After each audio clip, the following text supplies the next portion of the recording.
epistle to the Ephesians has long been debated as to whether St. Paul actually wrote it or not, and I think that nowadays scholars are pretty well convinced that he did not, that it was a follower of Paul or a Pauline school of theologians and thinkers that compiled it in memory of St. Paul and with many of the themes of St. Paul. And was written to either to the church in Ephesus, or it was written to churches in that vicinity. So it may have also been passed along to a number of the churches in the area of Ephesus, much like we might say Lewiston, Auburn, to refer to a whole bunch of communities around it or whatever. So what does it represent, the epistle to the Ephesians? Well, it's an important document because it was probably written in the late first century. And already by that time, you had the church continuing to reflect upon the mystery of Christ in their midst. But the mystery of Christ in their midst and their calling in a whole new context. Because what has become clear to the church is that Christ isn't necessarily coming right away. And if you're expecting someone to come right away, and they don't show up right away, it becomes a whole host of new problems. What I always go back to at a time like this, and I don't know if I've ever used this analogy before, if I've used it and you've heard it before, you can take a few seconds to close your eyes and get some extra sleep, and just attribute it to my old age.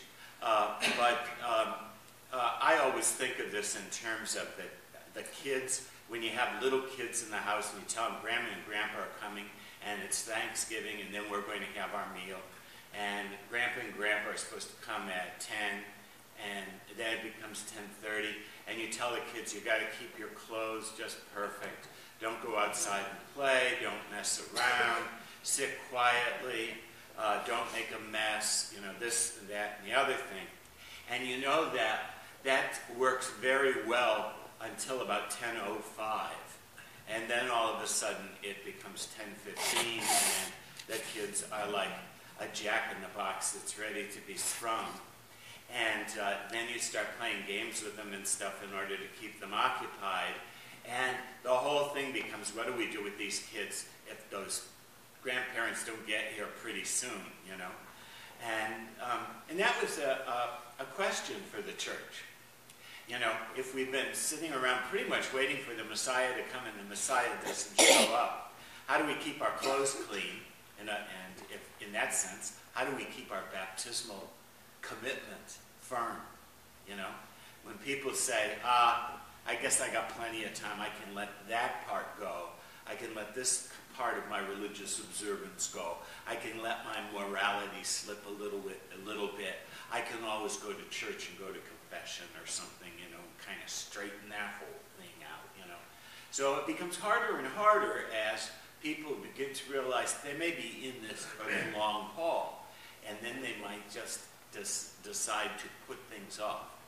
And that's not just a case for the people, for what is referred to both in Ephesians and in Luke, incidentally, in today's reading, as the household. Because it's God's household now. They're not nomads, they're householders. They've settled in for the long haul.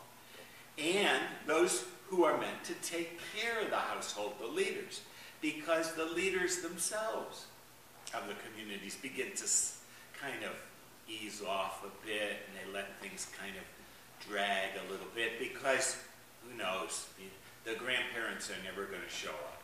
In this case, when is Christ going to come? And it becomes very, very hard to maintain discipline, not just in the household, but among those who are supposed to be keeping discipline in the household. To keep the discipliners disciplined, if I can coin that phrase. And so it becomes a real issue. And it's an issue in our own time as well. Not only to keep the community on target for the coming of Christ, but also to keep the leaders of the community on target. And so they don't start, in one of the phrases that Luke used, so they don't start fooling around, is later on in the gospel he uses terms that would indicate that they should avoid fooling around, but keep on task. Well, if that's the case for the entire community, it's the case for each of us as well. Particularly if we, as we get older and we say, I know that Christ one day is going to come, and I don't know when that day is going to be. But it seems as though he's forgotten about me, somehow or other. My lottery number has not come up. And so therefore, I guess I got time to take my spiritual life seriously. And of course, that's a real question of discipline, isn't it, for all of us? How do I maintain the discipline of the Christian life each and every day, even if the Messiah is not necessarily going to appear at my door or at my bedside on this particular day?